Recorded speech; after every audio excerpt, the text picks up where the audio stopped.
Start by saying that if you want these beautiful Baba flag socks, they are made by, what does it say? Living Royal. And since we live with the king, we're living royal. So everybody got the socks? Yeah. Okay. So what we're going to do is I want you to close your eyes, and we're going to go back to the early 1980s when the Mandali were still alive. And just come with me on this journey. You can keep your eyes open if you want to. But. From this book, The Watertight Rosebud. This is Appendix A. A Letter from India, Part 1. This account of sights, sounds, and smells of a 1987, that was the year, trip to India, and Mayor Baba's home was captured in the January 1987 issue of the Hardy News, of my personal newsletter. Many people have asked what it's like to go there. It's not easy to capture experiences not wholly tangible, but here goes. Arrival in Bombay. First impressions. A peculiar, sweet, but not totally clean smell. With it comes a whole flood of sensations associated with India. First, the drab, dirty airport in Bombay, Mumbai. Long lines, standing around waiting to clear immigrations and customs, to change money, to confirm reservations. Nothing in a hurry, nothing even seemingly to work, but you let go, let it flow in its own time. The opposite of Western efficiency, the opposite of keeping one's word. They say, yes, yes, madam. And maybe it turns out to be so, maybe not. The way you cope is to keep on going, to try something different, to ask again. Weighty inertia. You can't get them to be efficient, you just wait them out. Events are measured in 1-2 hour times. Then the city. Dirty concrete apartment buildings and offices, hastily erected and already falling to pieces. Some not yet finished with bamboo scaffolding, others looking like they need a good scouring with chlorinated bleach. Beneath them, shanty towns of brown huts, tin roofs, gunny sack and bamboo matting for walls. Everywhere dirt, dust, mud, dogs lying half dead in the streets, oblivious to the mass of scooters, taxis, buses spewing forth black soot, horns sounding. Everywhere people, bright sun, palm trees, the steamy, warm earth, light and fertility. Nothing very solid, nothing very clean, but soon to breed something new. This is third world modern Asia, resting lightly and uneasily on the top of a more ancient motherland. Village life. Outside the city, past the factories where the land stretches as far as you can see, are little patches of green. Millet, wheat, fruit orchards, and clusters of trees. And there are some nice photos in the book. Here the pace is slower. In a taxi to Ahmednagar, I passed village after village, each one with its homes of mud and cow dung, topped with thatched roofs, each one with its communal well, ropes, and wooden buckets. The women in blue and green saris are carrying water home on their heads in large brass pots. The men are out plowing the fields with bullocks and wooden plows. Groups of school children make their way to the village school. Boys in white shirts and khaki shorts, and girls in white blouses and blue skirts, their braided hair tied with bright red ribbons. The taxi slows up now to pass a wooden bullock cart driven by an old man in a red turban. Ahead, a flock of goats tended by little boys with sticks ambles across the road. From the other direction comes a red and yellow ST, state transport bus, all the windows up with people and luggage sticking out everywhere. It is followed by several flatbed trucks with wooden sides decorated brightly with pink lotus flowers and Hindi writing. Sometimes even a marigold garland hanging from the hood up front, and on the back, in English, the ever-present sound, "Horn, please."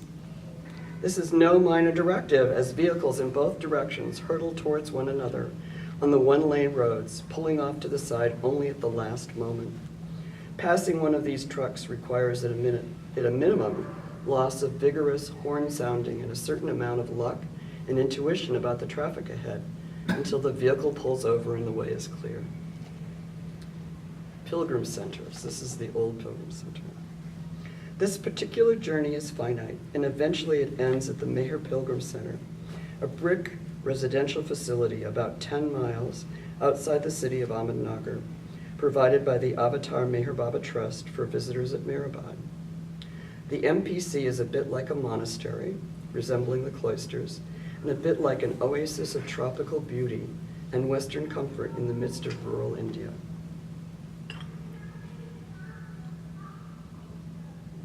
One arrives here numb from travel, unbelievably tired, dusty, and jangled by culture shock. A staff worker with a friendly face is there to check you in at the office. Soon suitcases are carried and you will find yourself in a cool room with clean sheets, whitewashed walls, and high ceilings. Outside are covered stone walkways and courtyards filled with lush plants and flowers, and down the hall are a clean bathroom with other friendly faces. The first thing that hits you is the stillness. Often everyone else is away when you first arrive, and the contrast is marked. But even when friends arrive back from the bus and the hill, you greet old friends and catch up on news. The stillness remains. It is background to the chatter, also there to greet you. A wash, a short nap, a chance to unpack and arrange things. Eventually you start to feel yourself again. A bell announces lunch or dinner, and you head towards the dining room, a huge refectory-like hall in between the men's and women's sides. Buffet tables hold large platters of food: rice, dal, lentils, shredded cabbage and tomatoes, spicy vegetables, chutneys, and yogurt.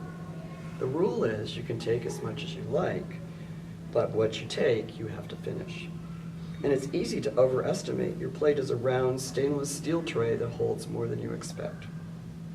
Quickly you discover the day at the Pilgrim Center is punctuated by meals. A bell wakes you at 6 a.m. for tea. Breakfast is at 8, lunch at 1, tea at 4, and dinner again at 8. You spend this time catching up on news, discussing the day's events, or discovering more about the people who are here. Bonds are formed, confidences are exchanged, and something about the place encourages that. And here is the picture of the tomb that was on the cover, was drawn on the cover of Welcome Home. And it actually was the picture I took, I think. Because there's Mansari and who's the other guy? Nanakar waving. Welcome home. Mehrabad Hill is a place where Meher Baba's body is buried.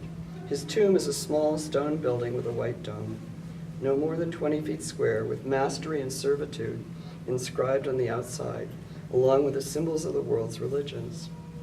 I make my way up the hill, past the railroad tracks, and along a dusty road shaded by banyan trees. Ahead of me is the stone wall and tower of the building, where the women disciples stayed in the days when Mehrabad was Meher Baba's ashram. Beyond that is the tomb. As I approach, strangely enough, no one else seems to be around. A yellow dog comes over and follows me the rest of the way. Under the tin roof shading the entrance, Nanakar, one of the staff, sits reading a newspaper. As I remove my shoes, Nana comes over to embrace me. "Welcome home," he says warmly. "Welcome home." I touch the rough-hewn stones on the outside with my fingers. They are cool to the touch. A welcome mat lies in front of the small doorway. "Welcome home," it echoes in red letters. I cross the threshold and step inside. The floor is smooth beneath my feet. All around, the walls are painted with images of village men and women who seem to have come from Meher Baba's darshan, blessing. On one side, Meher Baba is holding a person in his arms. On the other side, he sits with a small child at his feet. Above, inside the dome, he looks down, encircled by a host of angelic faces. The horizontal white marble tombstone with gold letters reads, "Eternal Beloved, Avatar Meher Baba, February 25th, 1894, January 31st, 1969. I have not come to teach, but to awaken." Beneath it, Meher Baba's physical body is buried. Just now, a silk cloth covers the marble. On top of that are piled garlands of bright and fragrant flowers, jasmines, roses, marigolds, chrysanthemums. Some of the loose flowers form hearts, others spell out the word love. Stillness here is even more intense. I bow down and touch the silken cloth and the flowers with my forehead. Something from within swells up, merges with a deep pool of silence and is gone. I move over and sit cross-legged on the floor. All around the marble stone, little ants weave their way in and out of the jasmine and roses. They are busy, intent on gathering nectar. I sit motionless, focused on the same goal. Time seems longer here. Thoughts and feelings come, are imagined, and eventually drift away. Eventually, the moment feels truly felt. With a deep sigh, I get up to leave. The warm Indian sun is shining brightly outside as I make my way down the hill and back to the Pilgrim Center.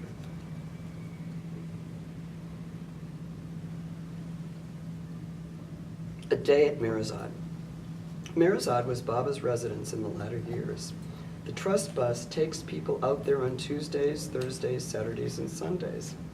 The staff packs lunch for us in large metal tins, peanut butter and jelly sandwiches, fried vegetable patties of various sorts, hard-boiled eggs, raw tomatoes, carrots, and cucumbers.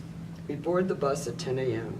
It stops at the trust office in town for 15 minutes in case anyone needs to do business. You can take care of travel arrangements, buy photos or books, and there's even a lending library of all the paperback books people have brought and left here. Then the bus horn honks and we all pile in again. The bus heads out the long, deserted road that stretches from town, past the Parsi Tower of Silence, the Army Artillery Range, a gravel business, and on toward Pimplegown Malvi Village and the water reservoir. Since there has been scanty rain now for the past 4 years, the reservoir is almost dried up. Just as the road bends, you see a long, tree-lined driveway. On the left, the road to Baba's door. Red and white signs proclaim in Hindi and English that this is Mirazad residence, and then it says so in Hindi. Baba's neighbors are peasant farmers. Usually you see a few cows tethered in front of their houses and a few barefoot children playing nearby. At the end of the road is Baba's gate. Behind it are a number of low white buildings covered with brilliant pink and white bougainvillea vines. Mirazad is like a beautiful oasis in the midst of dusty farm fields. Meher Baba's chief woman disciple, has planted gardens all round with marigolds, geraniums, and other bright flowers. As you arrive from the bus, Dr. Goher's free clinic is on the right, and ahead of you is a tin-roofed veranda with a number of turquoise benches. This part of Mirazad is known as the men's side.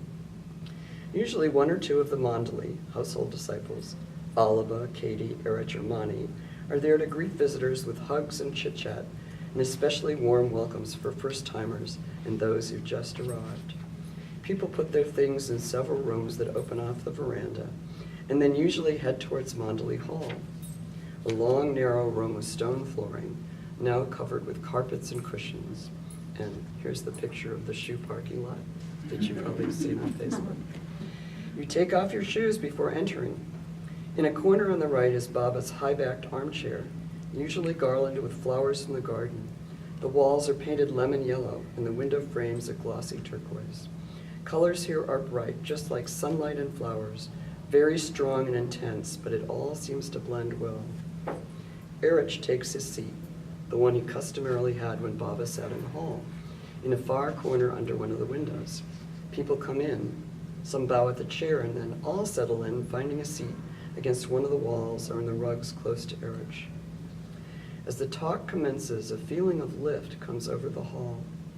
It feels a little like a group meeting, a little like a royal audience, and a little like a family reunion.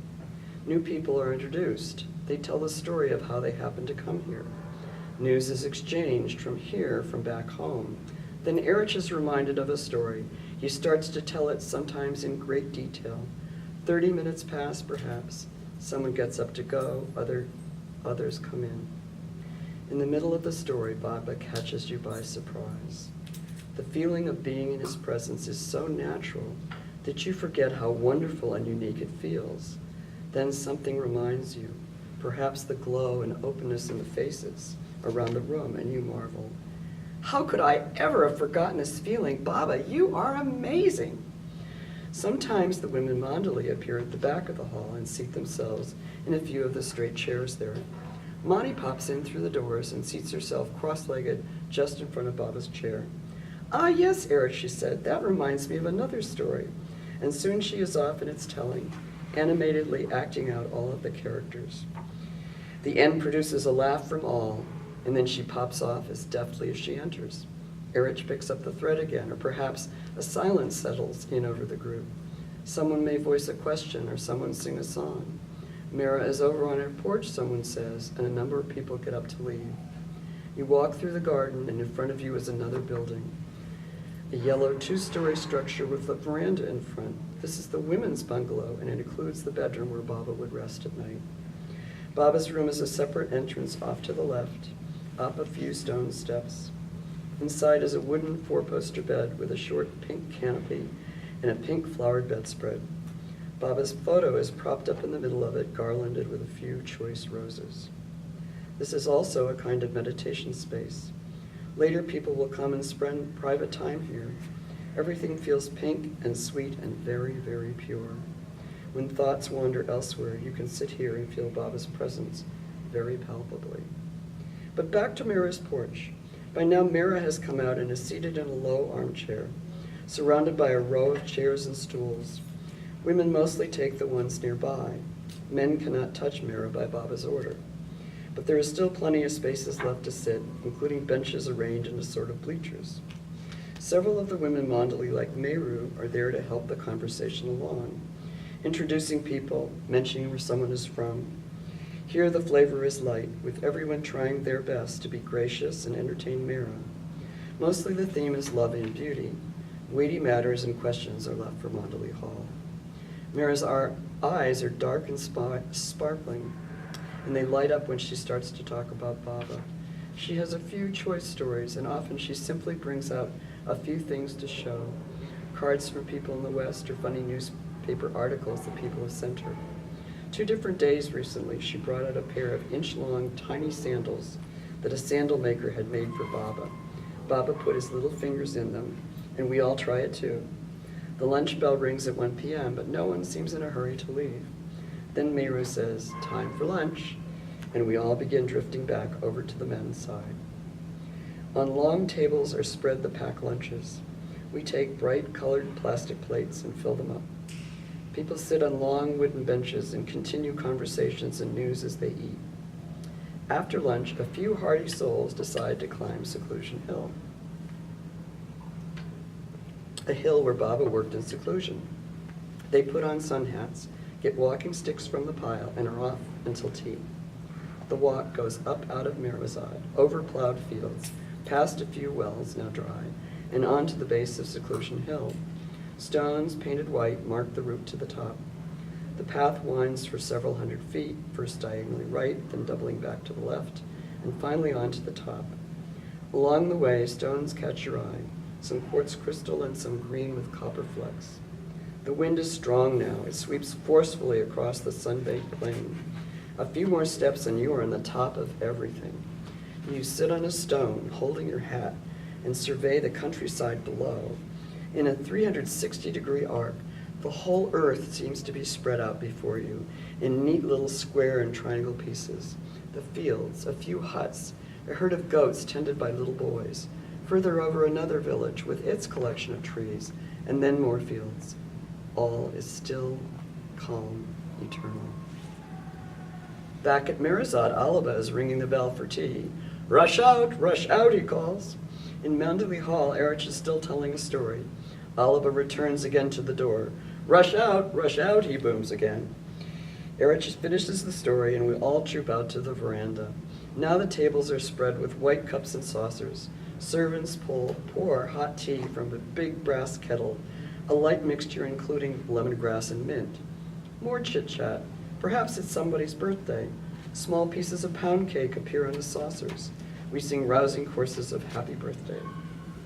This is also a time when some of the women are invited by Mira to have tea with her later at Baba's table. The list rotates so all have a chance.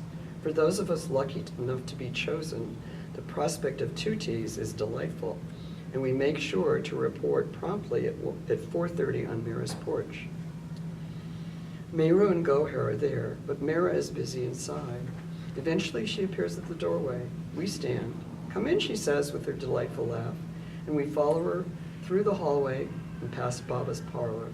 Taking a sharp right, we are in the dining room where Baba ate his meals. Baba's chair stands at the head of the table, and a small glass bowl filled with flowers sits at his plate. The table is now surrounded by many stools, so more will fit. 2 brass pots of tea stand on hot pads covered with tea cozies. The cozies are designed so that the brass spouts of the pots peek out through a gap in the fabric. Other pitchers hold hot milk. We each pick a seat, and one of the girls helps Mira serve the puff rice mixture into small plastic dishes that already hold a couple of cookies. We pass them around and then pour our tea and pass the milk and sugar. Mira sips her tea out of a big mug and, as frequently the custom, pours a little out onto the saucer. This cools the overly hot tea, and then she sips it from the saucer. Someone asks a question. What was Baba's favorite flower, Mira? Or, how did Baba like his tea? Mira's laugh is a little like a giggle in a bird's chirp. Her voice is soft, but with a certain distinct inflection. One thing leads to another. A flashback to the 1920s at Mehrabad, or remembering a Tonga race at Moradabad. As she talks, a small black bird flies in and lights on the slate windowsill where a dish of grain is waiting. It cocks his head too, as if to listen, and nibbles the grain and flies off. All too soon we hear the bell ringing in the distance, warning us the bus will lose soon. Eventually Mira finishes her story. She rises and stands before the large framed picture of Baba. We join her. Baba, darling, help us to be worthy of your precious love, she says softly. Baba, help us to love you as you should be loved. A long, intense silence. Then she turns with a laugh again, and we follow her out onto the porch. Others are waiting there to say goodbye. One of the women, Mandali, produces small brown parcels of candy, prasad, for Mira to give to those who are leaving soon.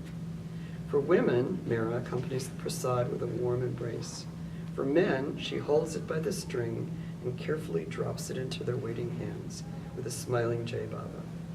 As we move back across the garden to the other side, we continue to watch the tableau. Mira is standing waving at us with a twinkling smile on her face. Jai Baba, we all call as we leave. On the men's veranda, more hugs and goodbyes. Time to board the bus, Oliva's voice booms again. It helps to move people a little, but there is no sense of urgency. Time to hug Mani goodbye, time to hug Erich. Slowly, all make their way to the bus. The Mandalis stand alongside, waving as the bus pulls out. Avatar, Mayor Baba Ki Jai, we shout. They are still waving as we speed down this tree-lined drive, dust flying us behind us. A good day, I think. By now the sun is starting to set. We follow its progress on the ride home. It sets just over Baba's tomb as we finally reach Mehrabad. Parting is such sweet sorrow. So the days pass, permeated by this sweetness. As the time draws near to leave, the thought intrudes, how can I ever leave this? I can't leave this. Some people stay months or even years, but no matter how long, the day eventually seems to draw near. Sometimes you pull back gradually and are eager to get back to the next phase of your life. Other times you block it out entirely and find yourself suddenly loading luggage in a taxi and hugging friends goodbye with tears coming to your eyes as the taxi pulls off in a cloud of dust and a hearty Jai Baba. The separation is only apparent, you say. God, this love is really everywhere. I don't really have to leave it. That's okay until the countryside streams past you in reverse and you hassle again with taxis and planes, interminable waits, sterile airports, fatigue and exhaustion. But miraculously, whiffs of that essence return at odd moments. You feel it and try one more time to discover its presence in your everyday life, not just in India. You really captured the experience. Mm-hmm. Yes. When I read this later and put it in the book, I couldn't believe I wrote it. Well, I didn't actually write it in some ways, but I wrote it. There's some other things in the appendix that might be worth reading. One of them is Registrar of Births and Deaths.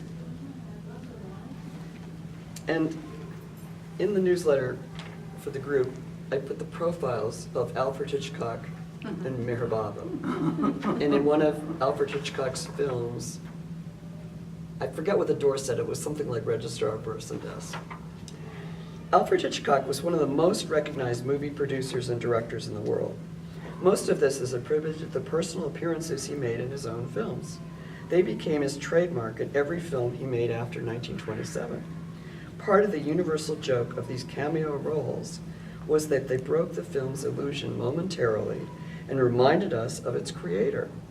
It was as though Hitchcock mirrored the role of the Avatar, who also produces, directs, and stars in his own film of creation. Hitchcock's role even reflected many of Baba's silent walk-on parts. For a minute, we saw him as the man in the crowd, someone on a train, a man begging alms, a musician with his instrument, a photograph in a newspaper, and a figure behind a door labeled Registrar of Births and Deaths. By appearing in human form, the Avatar reminds us that life is just a show and that only God is real. And then I did the quote that I had at the back of the main part of the section, that the author of the drama, Meher Baba said, in his imaginative production, himself becomes all the actors and plays the game of hide and seek in order to come into full and conscious possession of his own creative infinity. Infinity has to go through the illusion of finiteness to know itself as infinity, and the author has to play the parts of all the actors to know himself as the author of this greatest detective story worked out through the cycles of creation.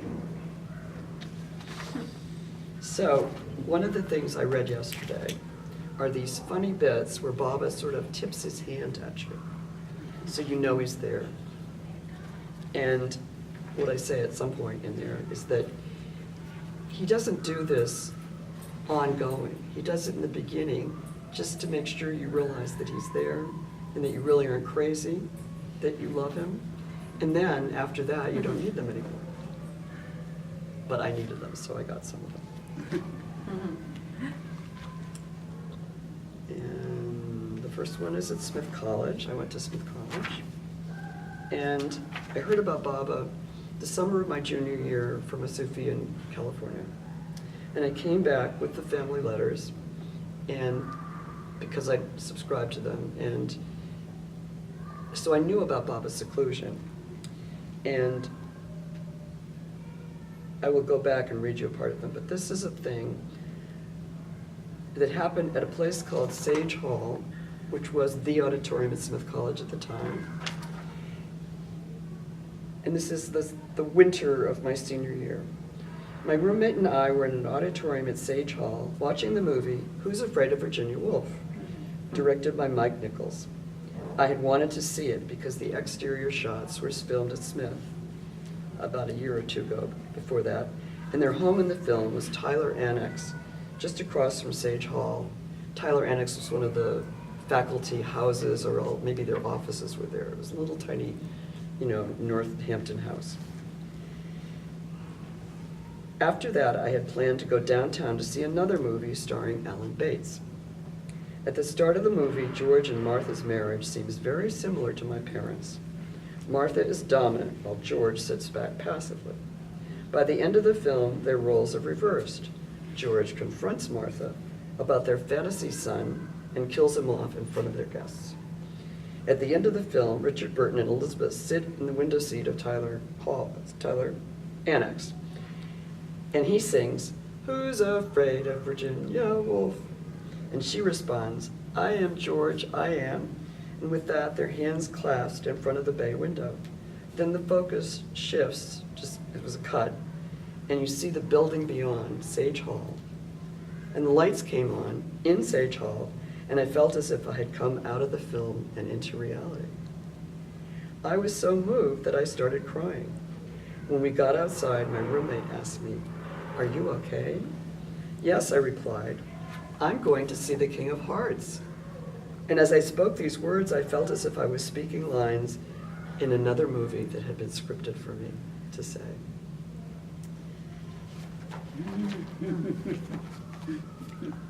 And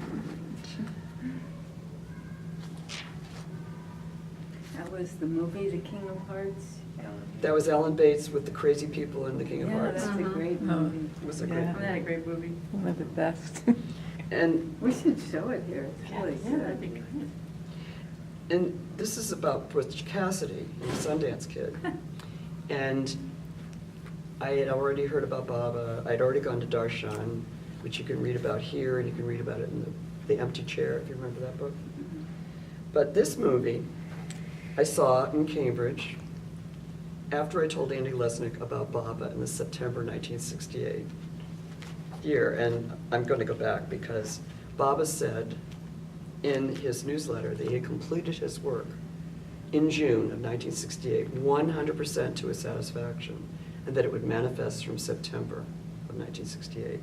And in September 1968, I was working at a Harvard dorm called Quincy House, and my boss was an American Transcendentalist professor, and he had tutorials in his office, and this guy with glasses, dark hair, came in for his tutorial, and he saw my Baba card, and I picked it up and handed it to him, and he said, "Who's that?" And I said, "Well, that's Mayor Baba. He says he's God." And Andy Lesnick took it and thoughtfully, looked at it and then gave it back to me. So that was kind of the beginning of a lot of stuff that September. But after that, I was at the theater in Cambridge, and Butch Cassidy and the Sundance Kid was filmed in 1968 and came to a theater in Harvard Square in the fall of 1969. It had another of Baba's messages for me. The film begins with an old-time sepia sequence showing outlaws running from the law. Then the film turns into color, and you are right there with Butch and Sundance as they hide out with their friend, Etta, a local school teacher.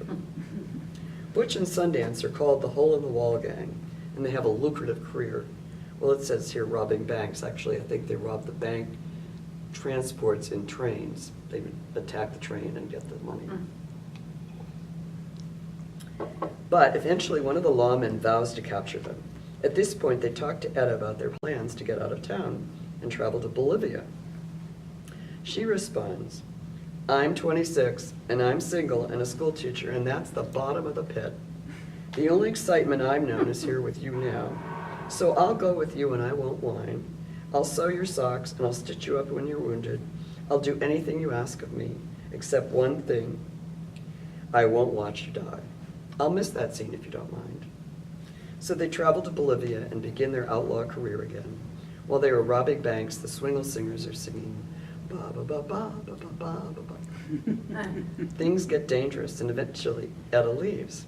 Butch and Sundance are finally holed up in a building surrounded by Bolivian soldiers and the American posse. They joke with each other as they rush the posse and are killed in a burst of gunfire. Burst of gunfire. Then the film dissolves back into sepia for the titles, reinforcing the message that it was just a film, just an illusion. As I watched the end, I had a minor epiphany. I had always felt badly that I wasn't very brave or heroic. But now I realized that I didn't have to be the hero. I could just be the woman. I came out of the film and crossed Mass Ave to the bus stop by the entrance to Harvard Yard. All of a sudden, a man turned the corner and stopped right in front of me. He said, "That's a nice dress you're wearing." I was wearing a kind of peasant dress with a calico skirt. All the time he was speaking to me, inwardly I was saying, "Baba, Baba," because the man had so immediately reinforced my realization. Baba was sending the message, yes, you got it. Then the man went on to Harvard Yard, and I had the feeling that if I had gone after him, he wouldn't be there anymore. And here's the footnote. I saw the movie again in Myrtle Beach when I was teaching school there. A group of us were seeing it together at a local theater.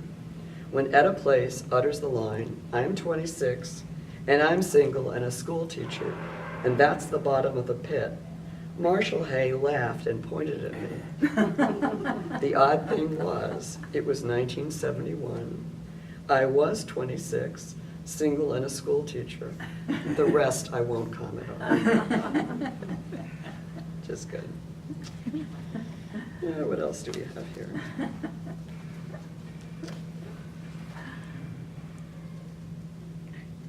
Well, I might read you the Elizabeth Patterson story, which is a good one. Oh, good. This is called Elizabeth in Charge. The center closed for the first time in November 1970 for repairs and renovations. It was going to be 3 weeks closed. Winnie Barrett and I were living together in North Myrtle Beach, and one night, when we threw a party, a colorfully painted VW bus pulled up at our house, and 4 people got out. Andy Lesnick, his friend Malcolm Clay, Malcolm's wife Barbara, and Malcolm's sister Mary Clay. They said they wanted to see the center. We told them unfortunately it was closed, but we went over to Kitty Elizabeth's house to see what could be arranged. Not only did they get to see the center, Elizabeth put them to work helping with the renovations. Elizabeth was usually in the background at the center, but there was no question she was in charge. One night I called up Kitty and Elizabeth to ask which movie was being shown that Saturday night at the center. This is like completely canceled now with all these, lists of what's going on, but she said, you should come to the center because you want to be there, not because you want to watch a particular film. I stood corrected. One night at the weekly discourse meeting, the group got into a discussion about Baba's discourse on sex. Someone in the group advanced the view that you couldn't always believe what was in the discourses because the Sufis had edited and changed them. Sufism Reordered had published the current version in 1967. One of the women in the group was a Sufi who lived in Myrtle Beach. Her name was Beth, and she worked at the press. I found the talk disturbing, but I found the talk afterwards in the original kitchen even more disturbing. Isn't it great how Baba works, one fellow said, stirring things up like this? Suddenly the door opened and Elizabeth walked in. She sat down in one of the armchairs. I always knew Baba was the awakener, she said, but I didn't expect to be awakened tonight at 9 o'clock about a call about your discourse meeting. Let me assure you, she went on, that everything in the discourses was dictated by Meher Baba. I was there. He dictated one discourse for each issue of the Meher Baba Journal. She said the content had not changed in any substantive way in the subsequent editions. With that, the fog cleared, and I felt instantly reassured that no schism was about to start. Another incident illustrated Elizabeth's way of always being on top of things. I had read some of Baba's discourses to Bob, a blind friend in Cambridge, as Bob Holt, the fellow who eventually wrote the song The Ocean of Love after touching the shells, spelling out that on the beach path. Bob was coming to the center, and I agreed to help him find his way around. We were down at the boathouse, and Bob had the idea he wanted to climb up on the roof. He's blind and he wants to climb up on the roof. I thought the idea highly dangerous, but I seemed powerless to stop him. He actually grabbed hold of some of the boards and got himself up there. I plaintively cried, Bob, please come down.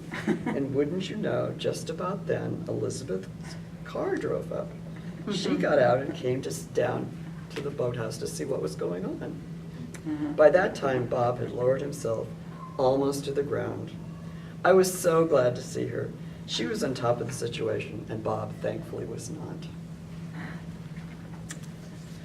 All right.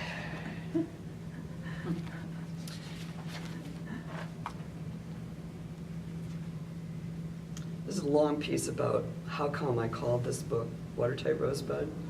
In the beginning, Polly Branch had a dream, and we both lived here, and I lived in North Myrtle Beach with her. And in her dream, her mother said, those Baba people never do anything.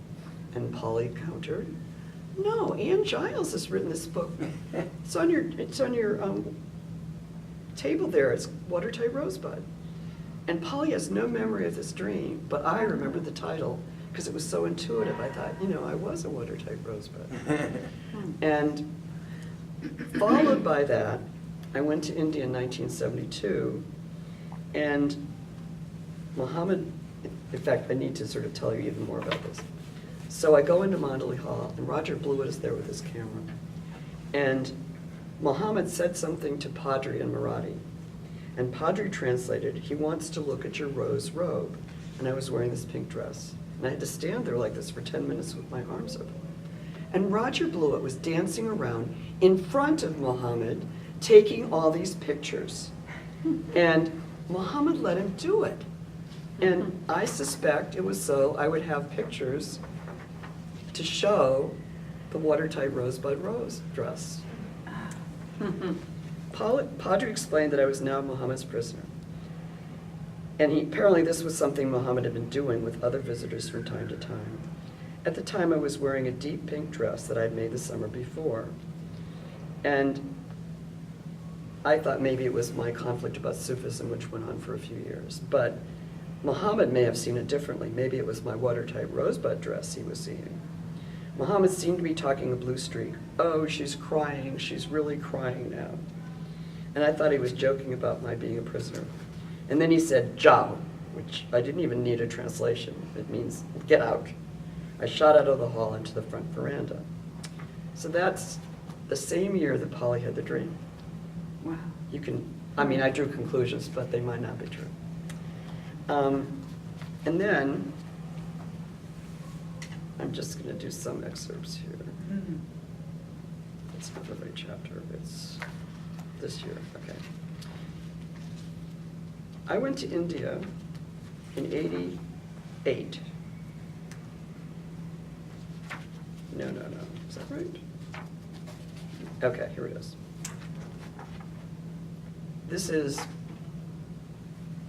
We went in the fall of '87, and that's the picture of Deborah and Bill. And at one point, I think in that trip, maybe not, maybe it was '88, Mara had this diary somebody had given her. It's like, calendar with places to write your notes and things. And she said, "Does anybody like this diary?" And a couple people said they did, and I did too. But anyway, she gave it to me. And this was in December, I took this as meaning, 1989 was Mara's year. And it was, in many ways. So, I had a friend who offered to heal my pancreas. And I said no, because I heard Dr. Kenmore say that if he had healed his cancer, he would have dropped Baba's Daman. So I wasn't even considering doing that. But he encouraged me to try another occult practice called the will to be well. And it transmitted a hologram of wellness into your mental body. And you're supposed to lie down and do these unjamming exercises. And I have to say that I think it really did keep me well until about age 70. And after this whole was over, he was offered to do an enhancement, and I said no. Because what happened was that in the spring, I started getting pain in my abdomen. And I had this dream, sort of a little bit before that, where I dreamt that Muhammad he was lying on the floor, and I think this is one of the times they actually did think he was dying. And he was surrounded by lanterns and a few caretakers. I silently folded my hands and said, "Jai Baba," but he beckoned me over and held both my hands. And then I woke up. And so when this pain started to happen, Deb Smith was living with me. And it was so bad, she took me to the emergency room. And I lay there before they could give me any painkillers, crying, really crying now, like Muhammad had said. And they did 2 days of tests and said that I had a blockage, and I had to sign something that said if I didn't have surgery, the alternative was death. So of course I had surgery. And it was so profound because they cut out 12 inches of my intestine. I had a scar going up around my belly button. But the intestines had to come back and heal. And I had to have a bowel movement before they let me out. And I remember having to learn how to fart. That happened like maybe halfway through. And I was on IVs and all this kind of stuff. And then they gave me food. And finally had a bowel movement that let me come home.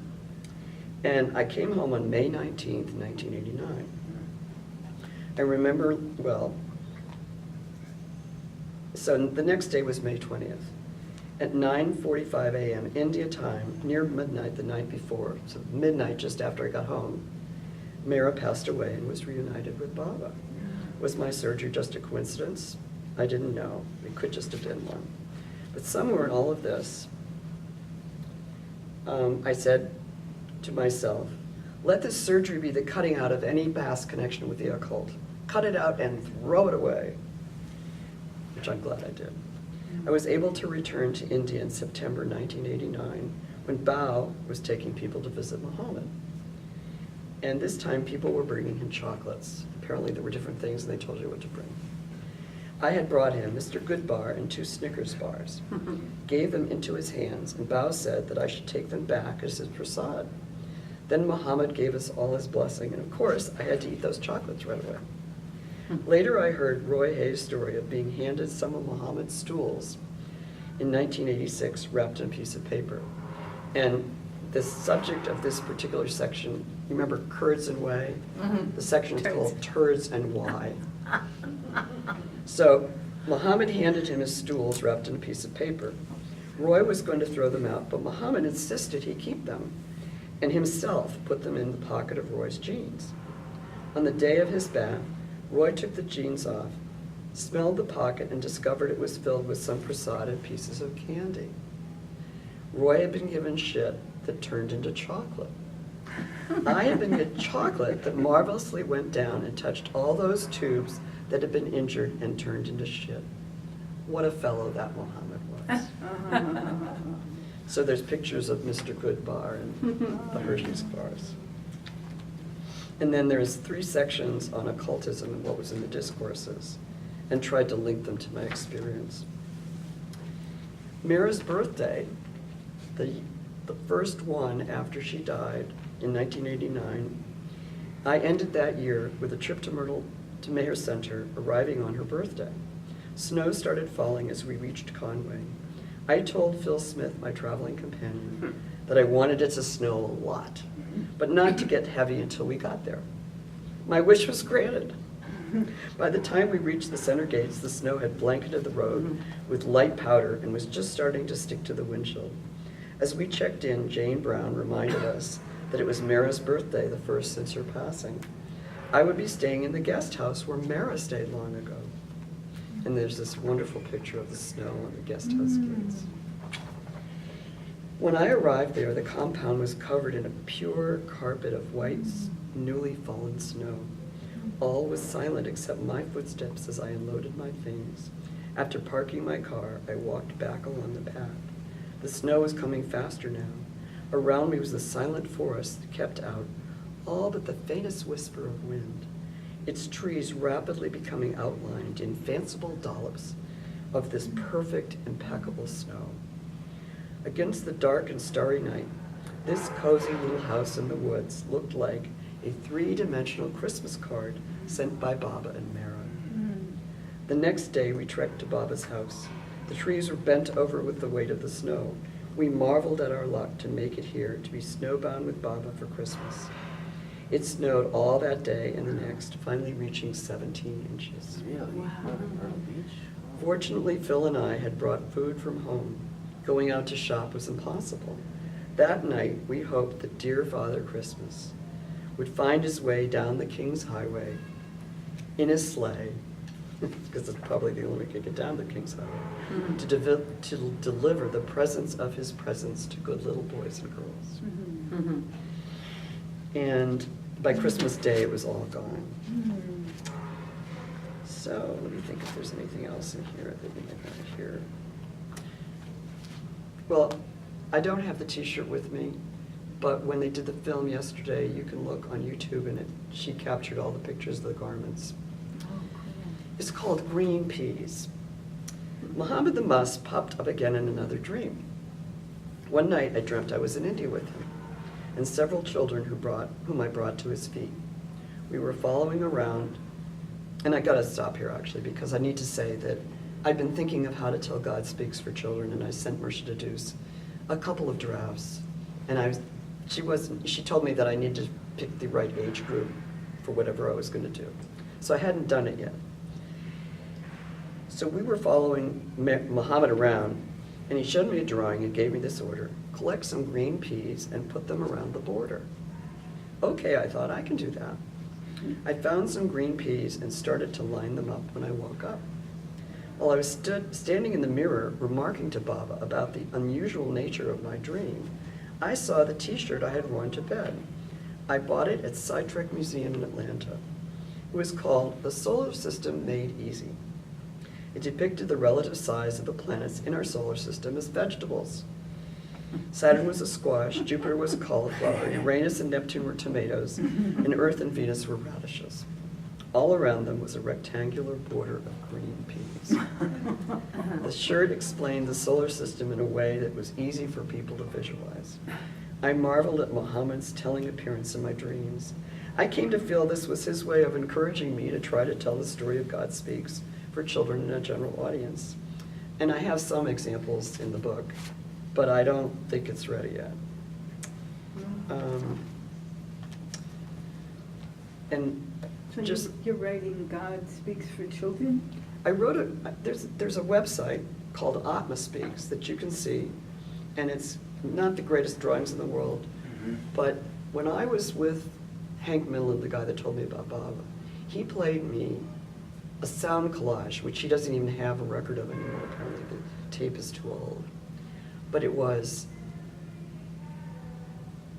the ocean, the Big Bang, all the creatures, and the voices of each of these creatures melded into each other, and finally you got up and you heard a baby's cry. Wow. And it was just a genius thing. And it stuck with me. And so the website has each of the pages, there's a link in the table of contents at the front, and each of those things is the sound of the creature that makes that's that level. So let me show you, if I can show you the page, because it's in here somewhere. And the other thing I did do was the Seven Kingdoms collages that you may have seen at the meeting place one time back in 2000 something really. So this website looks like this, and here's the sounds, and here's this guy's face. And he says, I remember when it all began long, long ago. And I had to have him be a Jivan Mukta because of all the people who get perfect. Many drop their bodies. Some become perfect masters, but a Jivan Mukta is the only one who stays in body but doesn't have a job. So you could tell the story of his life, his lives. And so that's the closest I got to it. And I'm going to see if there's anything else I want to read the end of here. And I tell about how I did the children's book, My Day with Meher Baba, which is 12 pictures painted by Amy Steele. And I was looking for the artist for a year and a half. And I saw the drawing that she did that was a card you could buy at the bookstore. And she did the drawings for free. I did the book for free, just paid for the printing. And her card is on the back cover of that book, but that's how we got to do that book. And I'll probably just read you the end section. This book tells how Baba answered my longing for love and changed my life. As I mentioned earlier, I now look back on these years with amazement. I was amazed that so much interchange could occur through Meher Baba's invisible help, that I'm now full of, with a sense of self still expanding. When I look back at the more than 70 years of my life, I'm struck by how much that seemed random to me at the time, such as my jobs at SRA and IBM, which you read about, actually were critical for the Baba work I did later. And I always quipped that they paid me good money to learn new and useful skills. Even though this book is about how Meher Baba opened me up to him, it's also a bit about the social history of those of us in that first generation after his passing. I see now that part of Baba's seclusion work that manifested from the end of September 1968 must have been weaving the cloth that drew us all together, we who recognized him internally this time. Over the past 50 years, I've gone to watch the story develop, the growth of Meher Center and other retreat spaces, Meherana and Prague, Oklahoma, the founding of Shariar Press and other publishers of Baba books, yearly Baba gatherings across the country, the nearby community here in Myrtle Beach. Audio and video recordings of Baba's Mandali and close ones, and the work of many artists and musicians expressing their love for him. And there are many more stories to come, many more chapters to come in his story. And if anybody wants a copy of my green card, I think I brought a piece of paper with me that you could sign. And if I didn't, well, we put it on one of these pieces of paper. So, a number of years, maybe last year about this time, a certain political figure wanted to block people with legitimate green cards from coming in the country. And I said, that's not the green card we need. You need a universal green card, permanent residence within the orbit of my love. And I got him to sign it, see? And it's signed Emma Serrani, Director, Department of Immigration, United States of Consciousness. And it's green and white. So how do you get close to him? The green card will help. The main thing is that you know as much as you can about him, read about him, get to know the people who are close to him, and so forth. The discourses are a good source of advice. Pay attention to him more and more and yourself less and less. One good way to do this is to assign your actions to your provisional ego. And you could say that Meher Baba is my real self. I'm just dreaming or acting a character named Anne Elizabeth Giles. Meher Baba is the real author of this book and my life with all its errors and successes. And in 2013, I had a heel spur surgery. And because I couldn't get up from this low bed I was sleeping on, I moved into my back bedroom, and the wall facing the bed was empty. So I brought my Linot painting and had it face my bed. And as I lay in bed, I felt as though he was there all the time, looking at me. I bought a small Irani prayer rug, and the guy actually knew the town in Iran that it was woven in. And I would say the prayers there in front of the painting. When I had a problem, I stood there and called it to his attention. This is the Don Stevens approach. And when I had a problem, I stood there, and when I had lost something, I told him, and when I found it, I thanked him. Sometimes, just sitting on my bed, I would feel a whiff of his presence. Some people have their altars. I have my Skype screen. And then the end is this picture of a rose hip. Oh, Baba, eventually my petals will fall off in old age, and rose hips will form for my next incarnation. But I will have bloomed. Baba, you will have bloomed in me. And so you have the watertight rosebud, and you have the open rosebud. So, I must have written this and finished it at least, I must have written that section in 2010 because I said it was 70, so I must have been 70 when I did that. Any questions?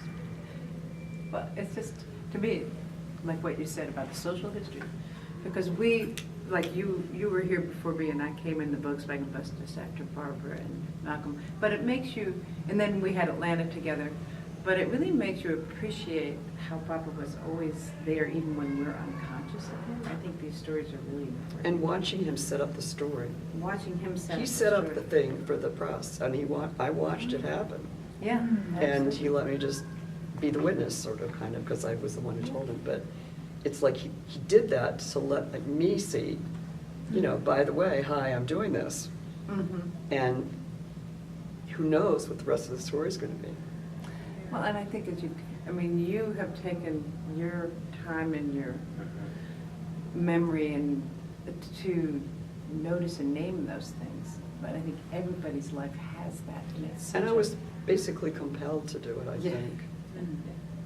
If I hadn't had that dream from Polly, and It's amazing. I don't think I would have necessarily done anything. But and then the other thing, I don't know if I've said this or not, but when these things happen to you, they can happen to lots of people, and they could just go over your head. But the trick is to make yourself pay attention and notice. Yeah, that's what I think. Because then you Yeah. realize, oh, he did that. That's great. So, It's very magical. yeah. I really appreciated that. And aren't we lucky? I mean, I don't know whether I'll come back in another life and there'll be churches for Bob or whatever. Probably. But I think we've left enough record that you won't feel the need you have to do that. Yeah. In fact, maybe churches are partly because they didn't have that story. They didn't know anything more than what was recorded 170 to 150 years later, and even then, maybe not the everydayness of what Jesus was like. So that we have that. We have it in this amazing, wonderful, beautiful, perfect color story of Baba's life. And we have the internet. Yeah. I mean, He invented it.